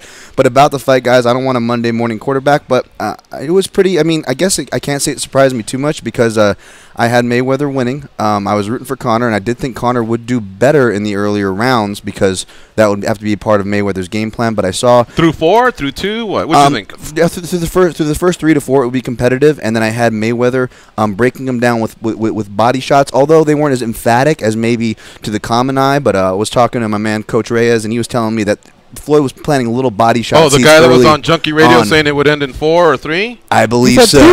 He said 2. He said 2. Yeah. I had 9. He said 2. He came back later, said 3. He came back another time, said 4. He did a YouTube, said 5. On his own show, he said 6. Like on Yahoo, he said 10. So he had everything covered. And now my phone, my text, my emails, WhatsApp, it's all blowing up. I told you so. I'm like, I didn't want to be held down to a round, but I'm glad I stuck. I'm glad I stuck to the one I did. But as far as that goes, I don't think it was a bad stoppage. What the callers were talking about earlier, as far as that goes, a low blow, I believe that was on the belt. Again, my opinions aren't too crazy. I mean, I had it scored similar to you guys, where I could see the argument for a 5-0, but I wasn't on that. I was the first 3 to Conor. The 4th I edged to Floyd, and then the 5th I edged to Conor. From there, it was all Floyd. It was all Floyd for me. Well, one judge agreed and went 3-0. The other 2 said 1 for Conor and the rest for Floyd. Yep. They're boxing judges. They definitely have the best view. They definitely have watched way more boxing than us. So who knows? Again, we're conditioned that aggression, and octagon control, and maybe some of us were like programmed in a different way. But one thing that was standing out to me was, regardless of the effectiveness or not, one fighter was busier than the other. So that's why I struggle to see where in rounds 2 and 3 the boxing judges were giving credit to Floyd, because not much was coming out of him. So what? Just the bobbing and weaving, and where was the points getting scored there? Well, that's why when they flash out the rules to boxing, they don't really go into specifics. They almost give you the same letter of the law that MMA broadcasters do. Well, that's what I was saying. On my own rundown of it, is that I'm not holding to my scorecards because I'm scoring it different. I'm not used to scoring boxing rounds. I mean, MMA, we usually don't even see guys getting scored for fighting backwards. I mean, that was something that never happened back in the day, right? Whereas ring generalship in MMA, it's just moving forward and throwing punches. Those don't have to land. That's what we count as ring generalship when we're scoring close rounds. It doesn't make sense, but let's be honest, the way the judges have conditioned it, and watching MMA, it's conditioned us to do so. Whereas boxing, you can get points for defense, you get points for moving backward, off angles, and I haven't done going back and with a fine-tooth comb, but if you go back and watch those early rounds where McGregor did well, I bet you a lot of those punches really aren't landing clean. Oh no, a lot of them. A lot of them. The problem was Floyd his output was extremely so low. Yeah, I mean, you're talking he was single whiffing on digits, some, too. single digits, right? Yeah, in the so it's first just kind of odd. Yeah, 100%. So it was a little worrisome, and I could see why people could have some criticisms as far as the showmanship. You know, I'm a big fan of Mario on the showmanship angle, so I don't really have a problem with that. But yeah, I also am on the stance of I don't want to say, you know, Floyd was letting him do everything and this and that, but it was clearly part of the game plan. I tweeted live where I said I have it 4-1 Conor at the end of round 5, but let's be honest, as surprised as I am, this is a part of. Let's not forget, this is a part of Floyd's game plan, and I believe I don't know if you guys saw the clip. Nate Diaz and Brendan Schaub got into it and back, apparently arguing about how valid Floyd's effort was early. I guess it's easy to say afterwards, though. Right. You know what I mean? Right. Brendan was right about a few things that a lot of people said he wouldn't be right about. You know, he said for one, he thought Conor was going to win, but the early rounds, he also said, I think 2, Conor 1, arguably maybe 4, and sorry, can you pass it on? My bookie's showing up. You know, so Brendan, Nate, everybody was a lot of right, but a lot of wrong as well. I think there was some things Brendan said that did happen, a lot of things that didn't. But, I mean, Nate's as delirious as some of the others as well with some of the things he says. It's so easy to say after the fact rather than have a discussion. I mean, they're two brilliant minds if you think about it. Like, Brendan can't match what Nate did, I guess, inside. But what Brendan's done outside is pretty legit, you know, as a media personality. So why not just have a pleasant conversation? I think it's just two big egos, like, talking and... Of course, the Diaz brother, the camera's on, you know, there's got to be a final parting blow. Called them a bitch, right? I mean, Flipped them off. At some point, who gives a shit, right? Yeah. I mean, it's the end result that we all care about. Right. There's certain politics depending on who you are for your stance. So maybe some people have to be a little firmer on one side or the other, and I get that. But yeah, I mean, am I falsely optimistic, guys, from actually being satisfied with the event? Am I wrong here by saying that there's positives to take away? You know, was. You guys seem to be on the same page as that. So this is the way I agree, look at it. You know? Could I have done something else that night that would have been way better than what I did? Probably not. I probably just would have hung out and done normal shit that I normally do. Sportscaster turned out to be cool. It was a lot of fun. Yeah. A lot of people liked it. I'd love to do that for other events. Let's power through a couple questions here. Did Snoop Dogg go too far? Because, again, on social media, a lot of people are trying to bury one side, glorify another side, and then there's others that have come in with the appropriate praise, like Eddie Alvarez, who was vanquished by Conor McGregor, you know, in a somewhat embarrassing style. He gave a lot of praise to both guys, including Conor McGregor, for having the balls to get in there, for putting himself in the position to go there. Daniel Cormier said, we're proud of you. Tyrone Woodley said, we're proud of you. Those are 2 world champions. And then there's others that are like, you know, burying the guy. And I know how Snoop rolls. I know he's a TMT guy, but was that too much? I thought it was. The first couple of weeks when he was tripping on Contender Series, I think you could say, hey, well, that's Snoop, and that's what that's for, that avenue right there, right? But he's gotten to the point now where he's making remarks that are very disparaging to a sport that on the side he's kind of covering. If our bosses were to walk in here, if Angelo over there came in here and disrespected us in front of our bosses, at some point I think our bosses would stand up and go, well, look, buddy, I know we're friends, but this is a company. I'm the head of this company, and I have to protect my employees. He would say something, and I think at this point, Dana White's hands may be tied, and he may have to step in and say something, because I don't think you can, I don't care who you are. I mean, this is your sport. These are your employees. I think it went a little too far. Ahora Two things here. It all comes down to intention, right? It all comes down to intention. So it's easy to take things out of context if it's in print. The problem with Snoop is there's a lot of these sample sizes, and they're in the form of either tweet or something written, or the Contender show in a commentary, something we can physically grasp. So it becomes hard to defend on that end. And I'm a Snoop fan, but as far as the criticisms from the MMA world and the commentary, I'm on board with those criticisms too, because even though I can kind of see through and not take it personally what Snoop's saying, let's be honest, guys. When you guys say that MMA, you have to go to a live event, it'll change your life, you guys sell everybody on it, and I fist bump you on that. But part of me, maybe it's the contrarian in me that's a bit jaded from following the sport. Part of me, what I don't like about the live experience is like the 80% of guys that are just like, kick his ass, Seabass, leg kick, when they're on the ground or something. Hit him in the body, and like that stuff just drives me nuts. Especially whether you're working the fights or you're watching your friends or teammates compete. That is kind of the one thing of a live event where I'm like, okay, I could maybe do without that guy. And when Snoop does that, I see that encouraging those guys' voice. Go, oh, see, Snoop does it. It's funny. It's okay. And I kind of see that. And I'm all for comedy. I don't take things personal, but you got to have intention. You have to have some style there. Right? There's got to be a line, and he's not hitting the lines. He's hitting the wrong lines. One last thing here, as far as another quick question I wanted to get out of. What do you want next for Conor McGregor? For one, should he ever box again?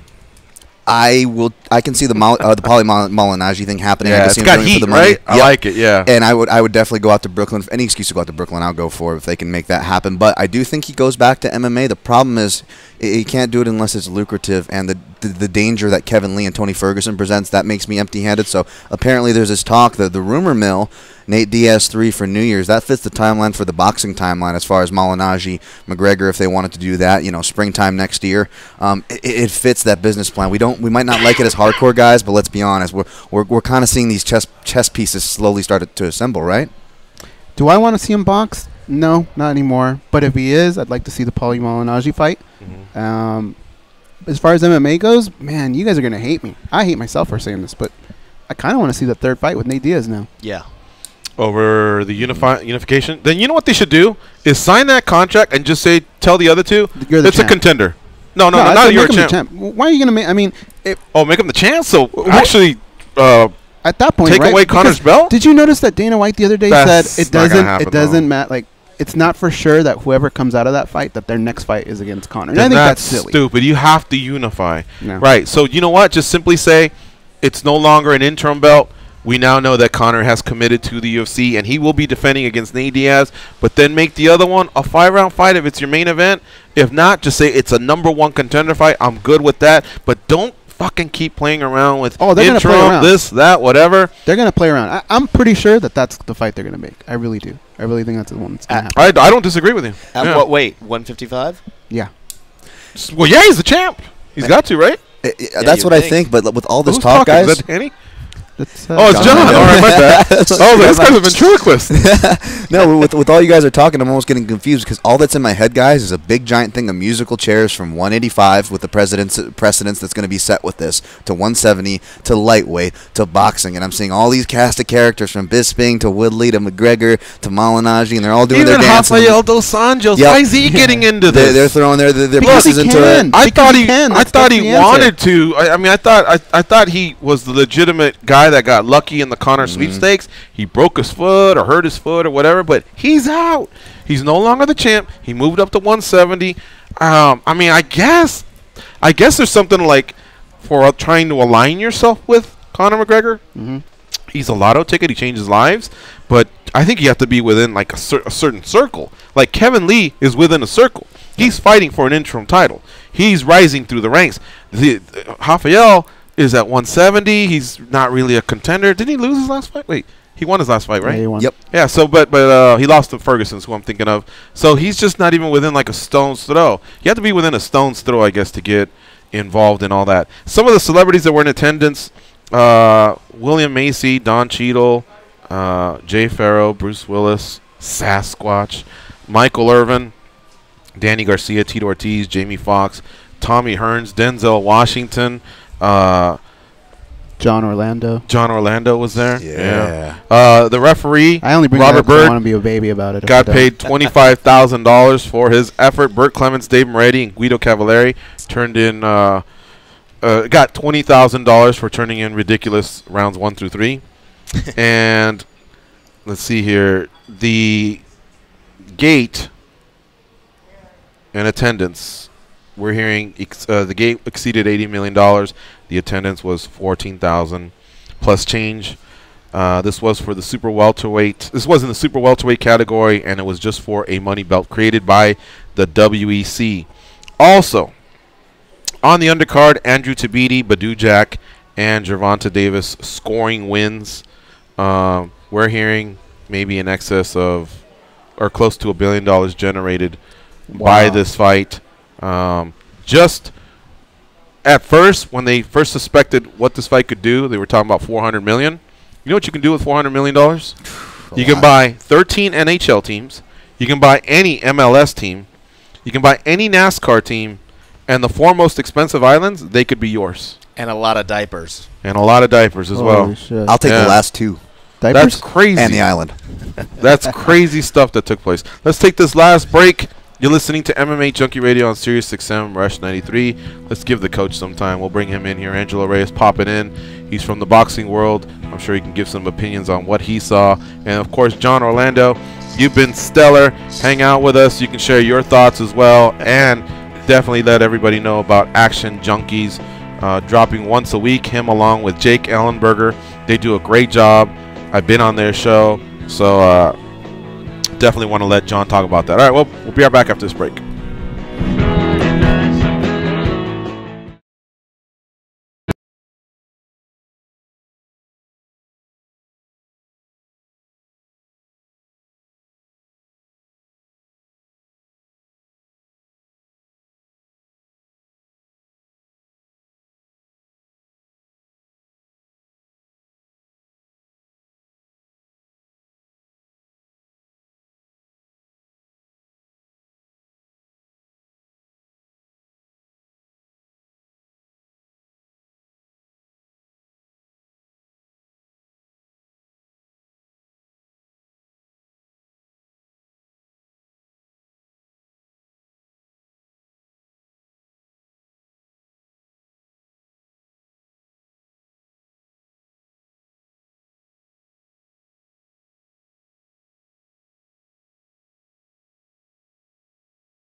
Here are your hosts, Gorgeous George and Goze.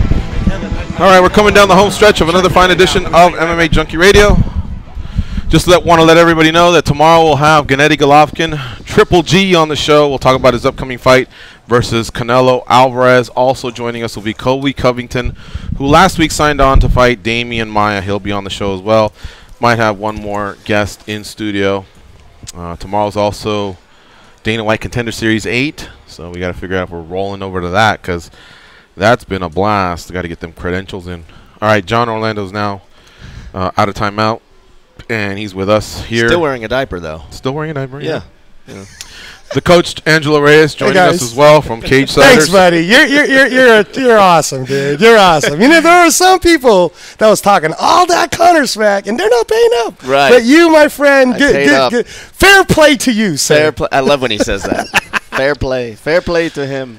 Yeah, how awesome is that, right, George? He paid it off. You guys were right. But admit he gave up more of a fight than you thought. No, but okay. So here's look. I already said on our Cagesiders real quick retake. So we got to watch the fight at Brett Raymer's house. You know, he's the host of Tanked, Animal Planet, right? And he's got this huge mansion, and it's amazing. So we did a quick picks. Yeah, we did a quick take. You know, I said kudos to Conor, man, for going out there. But I hear why some of the hate on the other side, because if I said to you, George, I'm going to give you $100 million, you know, go ahead and do this.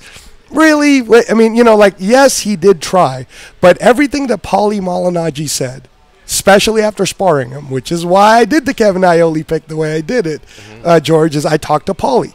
We went over the moves. Him and I were even going, I was like, okay, so he's moving like this. And he's like, yeah, exactly. And I said, okay, cool. So what do you think it's going to happen? And he said, I think he's going to break him down to the body. I think it's going to go late. So I basically just said what Paulie said. And when I did the pick with you, George, that was before I saw Paulie and before the sparring happened. In truth, though, he did do good. I mean, I think Conor should come back to boxing, because do you think Goze that he's going to make more money if he goes back to UFC? Hell no. I mean, like, I'm just asking. I'm just asking. You know, like, I don't know. Do you think WM? He's not going to do as much. And by the way, those reported salaries, the commission released the day before, $30 million into Conor's pocket, $100 million into Floyd's pocket. They didn't reveal what the UFC side is going to be, but from there, the pay-per-views, of course, is what's going to get these guys a much higher payday. Right. Rumors of Floyd banking $300 million, Conor at $100 million. So that we don't know for good. sure, but Conor is going to get, what do you say? He's going to have some fucking sharks, you know, that are going to go after his dough, right, and get every cent and dollar. So yeah, you know, he did say at one point that he's going to quadruple his net worth, and there's rumors out there that he's worth about $25 million. So can I ask you, George, what did you think Conor meant when he said, you know, he liked boxing money, it seems just cleaner? What do you think that meant? Cleaner? Yeah. I didn't hear that part. I know he liked boxing money. No, but he said it's like it's cleaner. And I was like thinking, I wonder what he was trying to imply when he said that boxing money is cleaner. Like, is his money just getting shaven off? Is the UFC taking so much of this boxing money? Like, I didn't know where that was coming from. That may not have been in reference to money, though. I think they said, did you like the experience? And I think he was saying, like, boxing was what's cleaner. Just like, okay, got you're just doing it. the one discipline, maybe. I'm going to turn to my Conor expert here. So I go with that. Okay. Fair play to him. Fair play to him. Fair play to him. But no, you had a good time watching the fight, though. Oh, yeah. No, it was an amazing event. And I remember when we first talked, you said, I'm not going to buy it. But then I said, everybody's going to keep talking about it. And I was just on the phone with our good buddy Kevin Iole, and we're talking about, is this going to hit the pay-per-view buys record or not? And remember that Mayweather Pacquiao didn't have online pay-per-view buys. In this one, online pay-per-view buys count. So just like you said, you thought it was going to hit closer to $6 million. Yeah. I just don't know, you know, because like I in that mansion, that was one pay-per-view buy, you know, and there was like 200 people there. You know what I mean? So I don't know. How long does it take before we find out? Wednesday, I think. Oh, Wednesday is when it comes out. I have no idea. But it's a lot of money, George. Yeah. You want to OT it? Too? Yeah. Let's stick around for a few minutes. Let me do this soft exit here. Sirius XM audience, you'll get more combat sports and entertainment on your channel 93. Don't forget the Luke Thomas show at the fights. Lots happening on the show. Busted Open, on the channel. Busted Open, Barstool Sports. You should have it locked on channel 93, throughout the day. Our replays are at 8 Eastern, and the following day we repeat the previous day show at 7 a.m. Eastern. If you ever want to catch any of the overtime that we do, it's facebook.com/official MMA Junkie, where you can catch the whole show. So if you missed any parts of it, other than the SiriusXM app, again, the OT can be found there. And you can see the video, of course, of John Orlando in his diaper paying off his bet. One more time, Triple G will join us tomorrow, Gennady Golovkin, as well UFC welterweight Colby Covington. We're just going to do a slow exit here. When we come back, we'll give you guys a couple minutes of overtime. You're listening to MMA Junkie Radio on SiriusXM, Rush 93, Angelo Reyes, John Orlando in the house. Las Vegas turning day into nighttime, turning night into daytime. If you see it once, you'll never be the same again. I'm gonna keep on the run, I'm gonna have me some fun. It cost me my very last dime. If my wind up broke, well, you guys clear for overtime. All right. Do you want to see Conor box again? Yes. You do? 100%. I want to What see if it's Conor not Paulie Malignaggi? I want to see him do it again. Okay. I really do. I just, you know, man. At what level, though, Angelo? Do you want another I'd high-profile fight? No, I'd like for him to do kind of like what me and Frank are But going who to the fuck is he going to fight? I mean, a young gun's going to really steamroll him back. No. Maybe it's worth the money because he is a pay-per-view draw. No. What I would do is... what's a fight that really matters? Look, if they... again, I think one of the biggest issues heading to this fight... look, he wasn't going to beat Floyd anyway. So the curiosity was... all right, man, how good are you going to do? How good are you actually going to do?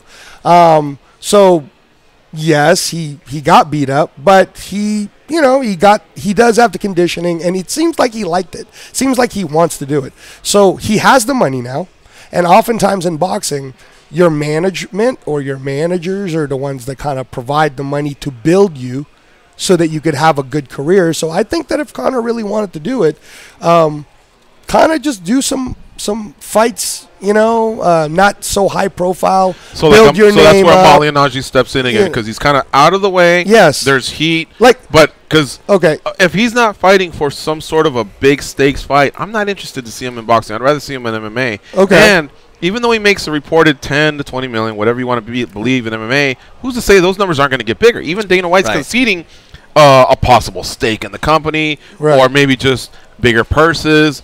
So yeah, he may not reach 100 million, but if he's reaching 40 or 50 in a sport that he loves, then that might be good enough for him. I just don't think he can make that, man. No, I do. Here's the thing. Here's why. Okay, look, I think Conor technically is he still technically the 145 champion? He really is. He's the 155. So he's the 155 champ. The 145 champ is gone, right? Okay.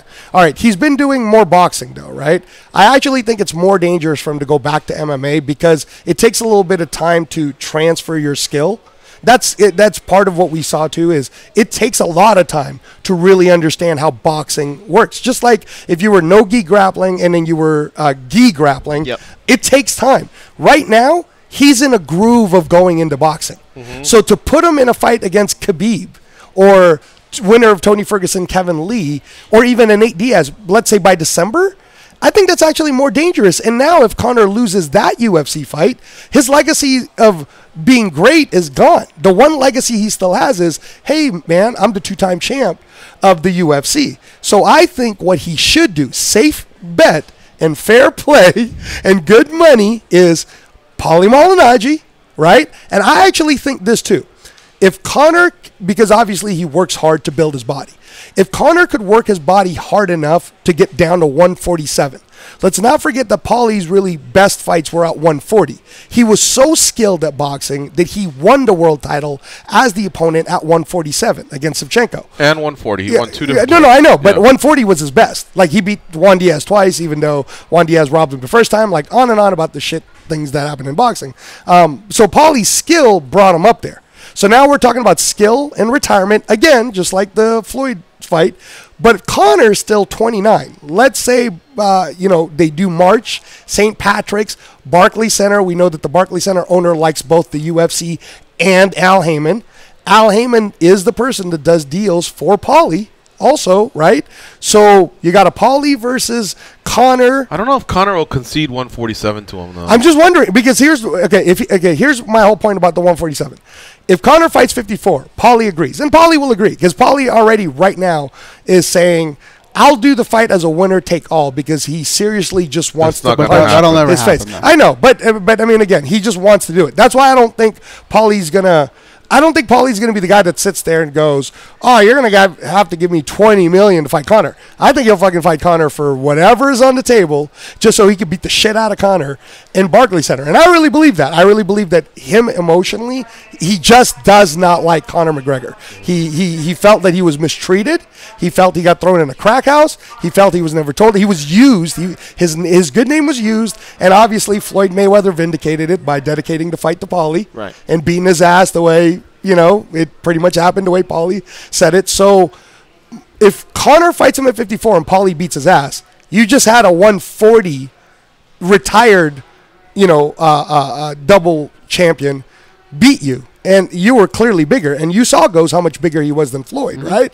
So he's way bigger than Paulie because, Floyd's bigger than Paulie. So if he fights at 47, though, he has that chance. He has that chance. And how did he knock out Aldo? 145.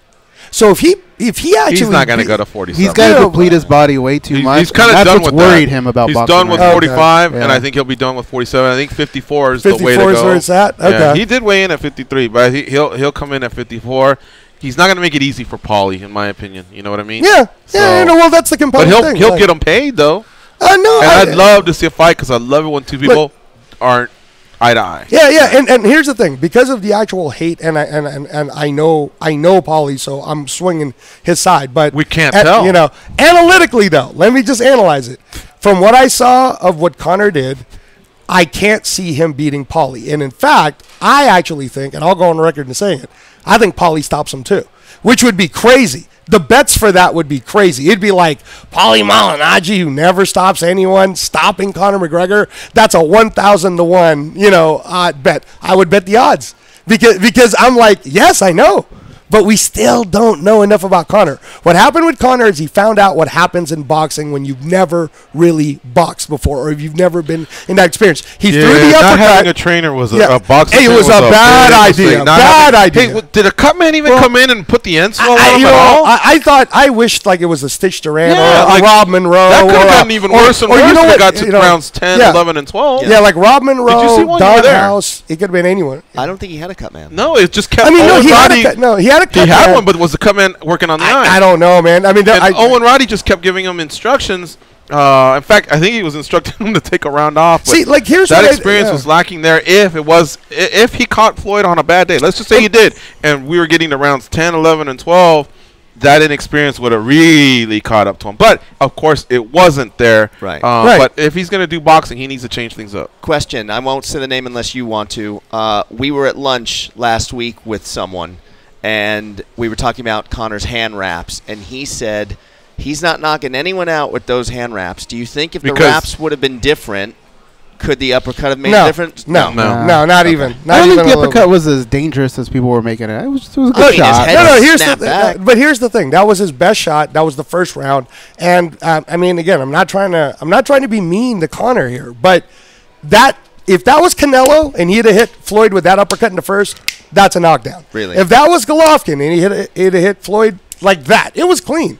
And you could tell that Floyd is he's the Greg Maddux of boxing. He throws many different pitches, many different ways.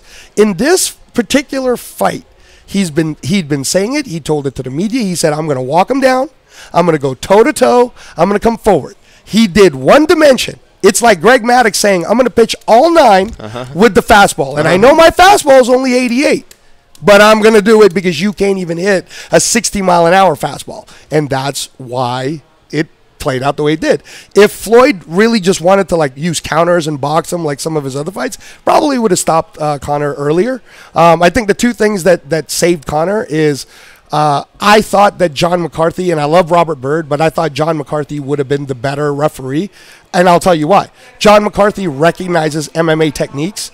And that's what Conor was doing. He was using MMA Tony tactics. Weeks, he's done MMA as well. I mean, I'm just saying, like how many? I've never seen someone but grab or double underhook somebody so much and not at least get a hard warning and then a point deduction. Especially after the stern warning when they brought them together. He didn't even look a at little Floyd. wraparound from What about before the fight? That was a scolding. He just spoke to Conor. He never even looked at Yes, Floyd one time. yes. I thought it was weird that he was able to get the position, but I thought was even weirder was how long he at the left club him. grinding on him. Yes, yes. Kept putting his arm around him. Yes. What's up? I thought Floyd was going to go like that. I was like, what is going on? We got to take this call. Okay. I believe this caller called in before from Morgan Themby.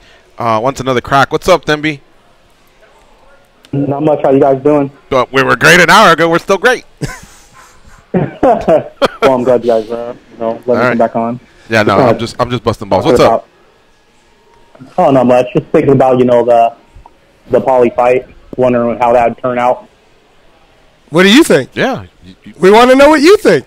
You're the fan that's going to be buying it. So what do you think? I think he can beat him.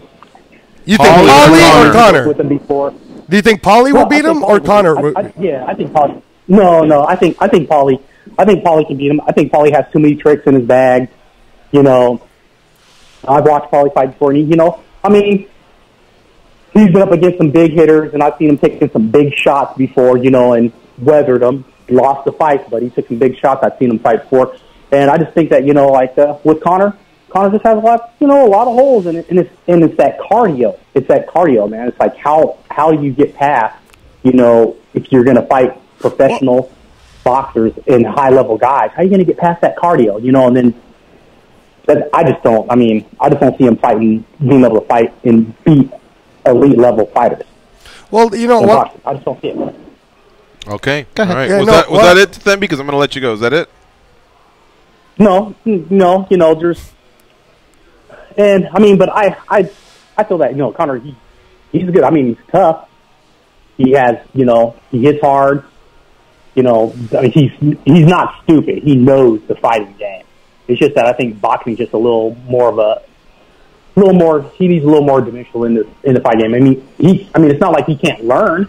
It's not like somebody could sit him down, and coach him and say, hey, man, this is what you can do better in the fight game, and if you know how to be able to relax, fight, conserve your energy, and know when to pick your spots and know when, to get off. I think he could make a career in boxing.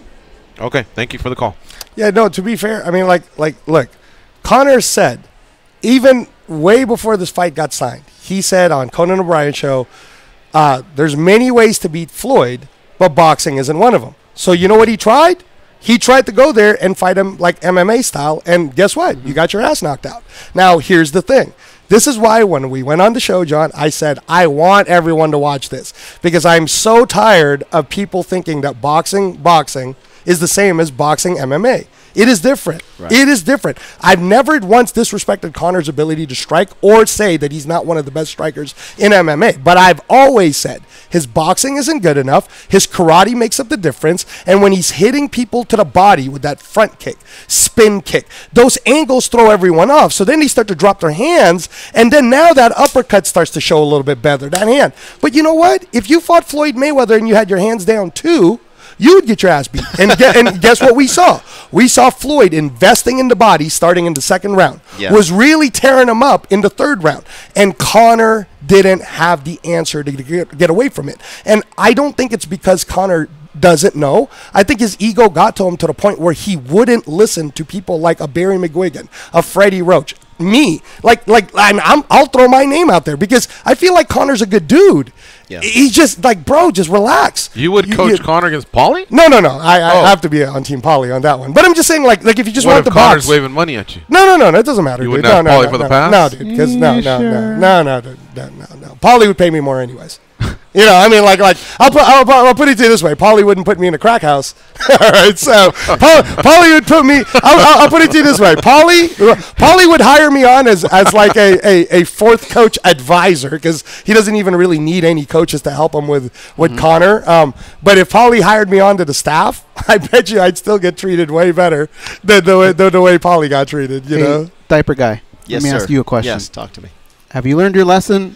If Paulie Malignaggi fought Conor McGregor, who would you take? Conor McGregor. Motherfucker, really? Have you not seen the video? Have you not seen the video? Will you diaper bet Angelo? You know what? Yeah, 100%. I'll diaper bet him on that. Check this out. A lot of people have told me that, fair play. Yeah. You paid off your bet, this and that. But a lot of people have told me that has to be Conor McGregor's biggest fan. Because you did go to the death with him. That's true, actually. You know what I mean? Like, do you remember the movie Green Street Hooligans? When Elijah Wood, I forget his character, he turns to Charlie Hunnam and says, there's like 20 of them and there's only 5, and he goes, we stand and we fight. You know what I mean? And that's John. You got to give it up for John, man. Come on. That's true, man. That's true. Fair play to me. If that fight happens, though, diaper bet between the two of you? Yeah, I'll do it with him. Yeah, I'll do it. On the Cage Sider Show. In fact, give us the final plugs. We got to get out of here. So the plug's on. I know it drops on Friday at 7 a.m. Yeah, 6 p.m. So yeah, cagesiders.com. You guys can just check out all our past episodes on cagesiders.com. You can follow us at the Cagesiders, and also follow me at Reyes Striking on Twitter, Reyes Boxing on Instagram, my buddy Jeremy Long, The War Weekly. But yeah, no, it's great. Follow Dan Tom for sure. The best analyst in the game right there. You know why I like Dan? I want to just throw this last thing out. A lot of people during this fight, they got swayed. And some of them, I don't want to say too many names, but some of them had to kind of be more pro Conor. And my man just kept it real. He was like, Dan Tom was like, nope, I'm going to do it down the middle. Here's what I think's going to happen. Fair play to you, sir. Fair play to him. How about you, John? Tell everybody about Action Junkies and all the plugs you have. Action Junkies, we don't spell very well, Jake or I, so Action Junkies is Junkeez, and we're on iTunes, and we just launched a Facebook page like today or yesterday, finally. We're a little late to the game on this whole social media stuff, George, but follow us How is Jake? on Facebook. Jake's good. Jake's good. He's waiting to Does he have a fight yet? No, not yet. He's in the middle of waiting on baby number 2. Oh, awesome. Which should be any time between now and September 2nd. Oh, and, give him some diapers leftovers? Yeah, right. So I'm going to save these and give those to him. And then I think maybe after the first of the year, I think he'll be back in the cage. Very cool. You like Vegas? I'm loving Vegas. The moving here July 1st was kind of silly. It was crazy hot. That's because of all the weed being legal. Yeah, right. July 1st. I'm not a weed guy. Oh, okay. Yeah. I'm loving Vegas. I'm loving that it's so cheap. It's so much cheaper compared to LA. I should have done this. Why didn't you tell me to do this 4 years ago? We did. I don't listen, as you know. All right, we got to get on out of here, guys. Want to thank Coach Angelo Reyes, John Orlando, Dan Tom, myself, Goze, Danny back east, and a big shout out to Goze Said It. They're two of our favorites that have ever come visited the studio, John and Charlie from North London. All right, folks, tomorrow we'll be here with Triple G and Eddie Golovkin. He'll be on the show, as will Colby Covington, so it should be a fun show. We'll see you tomorrow. Until then, go out there and be champions. And by the way, Man U, crazy, huh? 9 points, 10 goals scored, none against. What is up? We're out of here. Viva!